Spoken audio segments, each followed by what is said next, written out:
प्रसिद्ध सिने नृत्य दिग्दर्शिका फराह खान यांनी आज शिर्डीत येऊन श्री साईबाबांच्या समाधीचं दर्शन घेतलंय।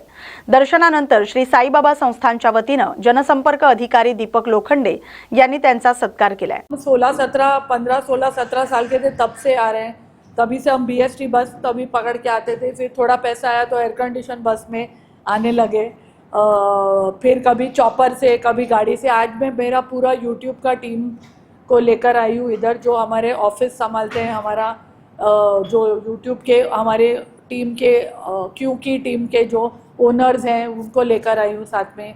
और दिलीप नहीं आया, वो उसकी तबीयत आज थोड़ी ख़राब थी। नेक्स्ट टाइम उसको भी लेके आऊँगी, लेकिन नेक्स्ट टाइम मेरे बच्चों को भी लेके आऊँगी, क्योंकि मैंने कहा था कि अगर उनको अच्छी यूनिवर्सिटी में एडमिशन मिलेगा तो मैं एक और शिरडी ट्रिप करूँगी। तो मेरा ऐसा ही चलता रहता है, थैंक यू भी बोलने का और आगे भी कुछ मांगने का, ताकि फिर आने का मौका मिले।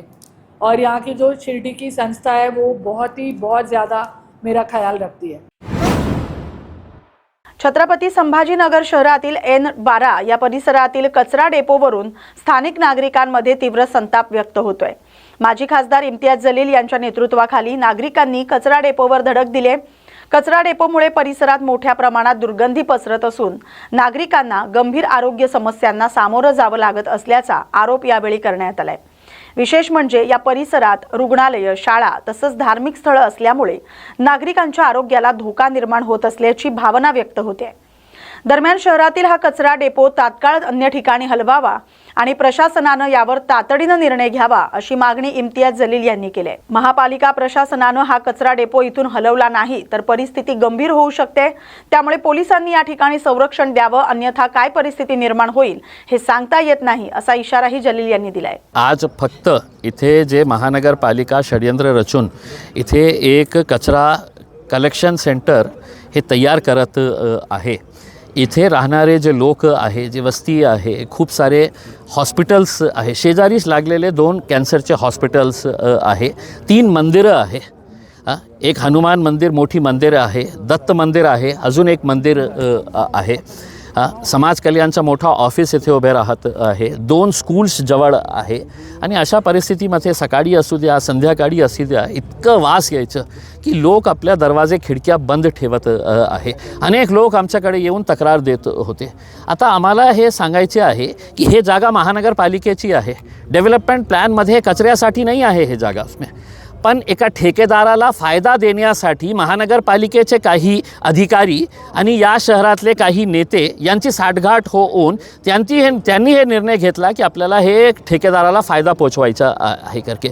म्हणजे शहराच्या वस्त्यामध्ये अशा प्रकारचे कचरा संकलन केंद्र तुम्ही उभे करणार आहे। ही जागा महानगरपालिकेची आहे तर इथे काही गार्डन उभे करा, पार्क उभे करा, तुमच्या ऑफिसची जागा तुम्हाला शोधत होते, महानगरपालिकाचा नवीन बिल्डिंग इथे बांधा, शाळा बांधा, काहीतरी चांगला उपक्रम करा। पण या बस्तीमध्ये आपल्याला कचराच आणायचे आहे। कितीही मी बघितलेलं आहे, सूरतला, अहमदाबादला, जयपूरला, बँगलोरला मी स्वतः गेलो होतो अर्बन डेव्हलपमेंट कमिटीचा सदस्य या नात्याने, आणि आम्ही बघितलेले आहे हे सिस्टम कशा प्रकारे काम करत आहे। कितीही चांगल्या रीतीने त्यांनी सांगितलं। जेव्हा विनायक निपुण इथे आयुक्त होते ते माझ्या घरी येऊन सांगितलं होतं की साहब यहाँ पे हम शाम के टाइम के ऊपर बैठ के कॉफ़ी पी सकते या कचऱ्यामध्ये। मागे जे आहे ते सलीम अली लेक आहे, त्या सलीम अली लेकमध्ये ह्या कचऱ्याचे जे पाणी आहे, त्या कचऱ्याचं पाणी जे आहे ते पर्क्युलेट होऊन ग्राउंड वॉटरमध्ये मिश्रित होत आहे। मग पुन्हा एक टेंडर काढणार सलीम अली लेकला क्लीन करण्यासाठी। तर हे सगळं जे आहे कुठेतरी थांबायला पाहिजे।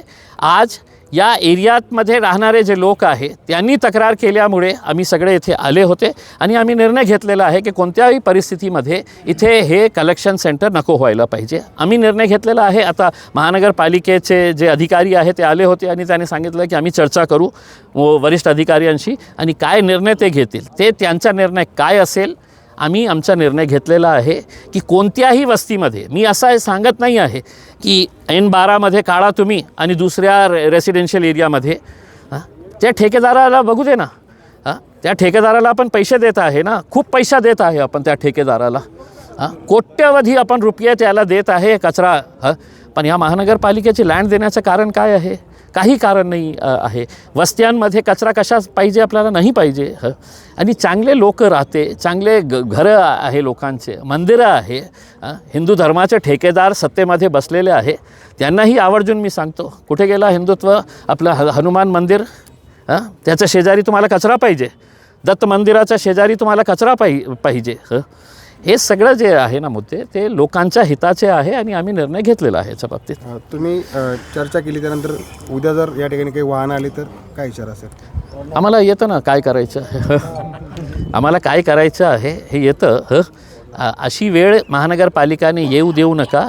आम्ही सगळं आमचे कॉर्पोरेटर्स, आमचे विरोधी पक्षनेता हे सगळं आलेले आहे आणि सगळ्यांना कळतं की इथे लोकांच्या जे लोक राहते त्यांची हे मागणी आहे की इथे हे कचरा डिपो नको पाहिजे आणि तरीसुद्धा महानगरपालिकेने निर्णय घेतला नाही इथेच राहणार आहे तर बहुतेक त्यांना पोलीस संरक्षण देण्याची आवश्यकता लागेल.